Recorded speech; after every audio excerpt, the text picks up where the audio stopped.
Oke baik, Assalamualaikum warahmatullahi wabarakatuh. Perkenalkan, nama saya Aiza Hendrani Putri dengan NIM F1D 0231041 dari kelas D. Jadi di sini saya akan menjelaskan mini project mata kuliah pemrograman visual. Jadi di sini saya membuat aplikasi to-do list. Jadi yang saya jelaskan sekarang adalah fitur create. Jadi ini adalah fitur create di file ui_main.python.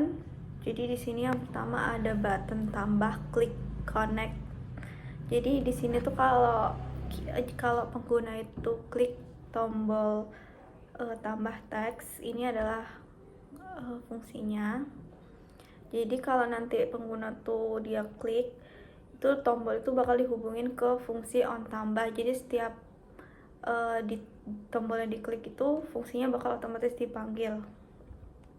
Nah ini fungsi yang dipanggil yaitu dev_on_tambah. Terus dia bakal ngebuat objek dialog baru yaitu self dan dikirim sebagai parent supaya nanti dialognya tuh muncul di tengah jendela utama. Terus selanjutnya ada dialog X. Jadi di sini dia ngebuka dialog dan nunggu sampai pengguna itu nutup dialog. Jadi kode di bawahnya tuh nggak akan ngejalan selama dialog itu masih terbuka. Terus di sini ada if dialog result_OK, dia bakal ngecek pengguna itu neken simpan, bukan batal. Jadi result_OK itu variabel boolean yang diset di dalam dialog.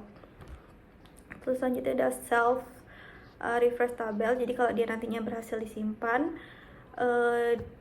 harus dimuat ulang gitu, harus di refresh gitu supaya tabel yang teks baru itu langsung kelihatan.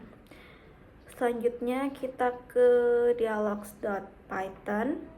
Jadi tadi tuh kan di UI, selanjutnya di dialog.python. Jadi di sini ada fungsi onSave. Jadi fungsi ini tuh dijalanin pas pengguna itu dia ngeklik tombol simpan. Jadi di sini diambil title atau judul yang dimasukin sama pengguna, terus ada deskripsi, ada kategori. Jadi kategori ini dia drop down gitu, sama kayak priority. Terus ada date,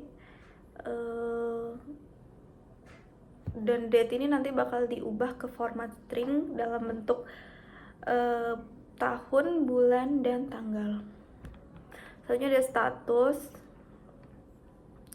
Nah terus selanjutnya ini ada dia mengirim semua data ke logic.python. Jadi fungsi yang ini itu dia mengembalikan dua nilai, true atau false, dan error. Nah kalau dia berhasil, dia bakal diset jadi result_OK ini. Jadi nanti kalau dia true, dia bakal menutup dialognya. Jadi ditutup tuh pakai accept ini dengan nanti ada tanda status berhasil. Atau kalau dia gagal validasinya, bakal ada pop up pesan validasi gagal, terus terdapat kesalahan sesuatu gitu. Terus selanjutnya kita ke file logic.python. Jadi di logic.python ini dia ngevalidasi data yang tadi. Jadi dia ada fungsi namanya add text. Jadi fungsi ini tuh nerima data dari dialog. Jadi layer bagian ini tuh tidak tahu menahu tentang tombol atau form. Jadi tombol kan tadi ada di UI_main dan formnya itu ada di dialog. Nah logic.python ini dia menerima data mentahnya. Jadi dia memanggil fungsi validasinya. Jadi fungsi ini ngecek apakah judulnya tuh kosong, kategorinya valid, prioritas valid, dan status valid. Kalau ada yang error, dia bakal ngembaliin false dan daftar pesannya ke dialog, dan nggak bakal lanjut ke database. Kalau dia bisa apa lolos dari validasinya, dia bakal ngirim ke database kayak gini. Di sini ada dia bakal ke create text, fungsi di database. Nah, terus dia bakal ngembaliin true dan ID text yang baru dibuat ke dialog. Jadi pengguna tuh harus masukin judul. Kalau dia nggak masukin judul, dia nggak bakal bisa dikirim ke database. Selanjutnya yang terakhir ada di database.python. Jadi di sini ada fungsi create text. Jadi fungsi ini bertugas nyimpen data ke database. Jadi dia nggak tahu juga soal form dan validasi yang sebelum-sebelumnya ada di file sebelumnya. Jadi dia nggak buka koneksi ke file. Jadi ada file nanti, file database-nya tuh todo_data, terus dia membuat kursor alat untuk menjalankan perintah SQL-nya, terus dia ngambil waktu untuk diubah ke format string. Terus ada dia menjalankan perintah SQL insert, itu untuk masukin data-data yang sudah diinput.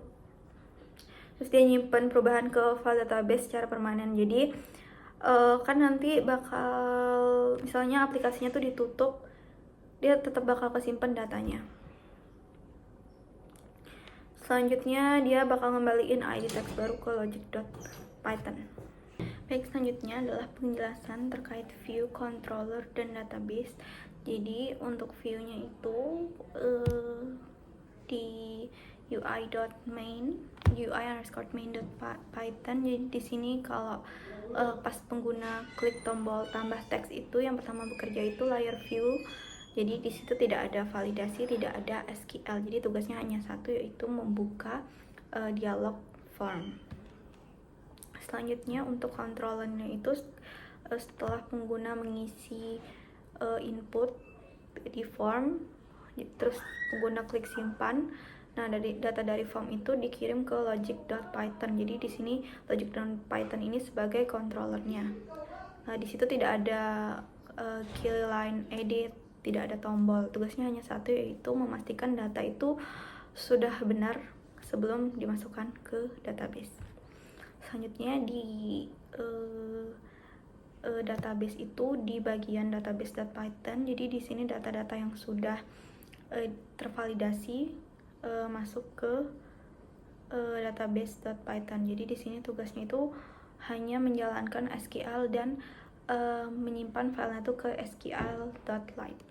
Oke, baik, selanjutnya adalah tampilan aplikasi. Jadi yang pertama, ini adalah tampilan yang pertama kali ditampilkan saat kita menjalankan aplikasi. Ya, di sini ada di menu barnya ada file, ada data, ada bantuan. Jadi file ini bisa menambah teks, bisa keluar, data itu bisa refresh, bisa hapus teks, ada bantuan juga di sini cuma tentang aplikasi. Selanjutnya untuk menambah data. Jadi di sini kita masukin judul dulu, misalnya tugas pemrograman visual, deskripsinya tugas mini project, kategorinya belajar, misalnya prioritas mendesak, deadline-nya hari ini dan sedang berjalan. Dia bakal bisa kesimpan langsung. Misalnya kalau kita nggak isi sama sekali judulnya, dia bakal terdapat kesalahan, judul teksnya itu tidak boleh kosong. Selanjutnya kalau kita mau edit itu kayak gini. Jadi harus dipilih dulu teks apa yang mau diedit. Nah, baru bisa diklik edit. Nah, jadi misalnya ini pemrograman visual 1-2 gitu misalnya. Nah, ini terus selanjutnya misal mau hapus juga harus dipilih yang mana mau dihapus, terus kita klik hapus. Jadi nanti ada hapus atau enggak. Terus kalau kita pesan yes, dia bakal langsung kehapus. Nah, terus ada fitur pencarian juga. Jadi misalnya kita mau cari yang edit, nah jadi dia otomatis langsung muncul. Misalnya kalau kita pakai pencariannya pakai filter aja, misalnya kita mau cari yang belum dikerjakan, nah ini langsung muncul yang belum dikerjakan. Misalnya kalau dia sedang. Nah karena belum ada yang prioritasnya itu sedang, maka dia nggak nampilin apa-apa. Terus dia bisa di reset juga filternya kayak gitu. Nah untuk yang di atas ini ada total selesai berjalan belum dikerjakan, itu otomatis ada pas kita buat. Jadi misalnya kita sekarang mau nambah yang selesai itu kan baru satu. Nah kita masukin tuh misalnya tugas terus ini selesai. Nah jadi selesainya bertambah jadi 2. Baik, mungkin segitu saja dari saya, kurang lebihnya mohon dimaafkan. Wassalamualaikum warahmatullahi wabarakatuh.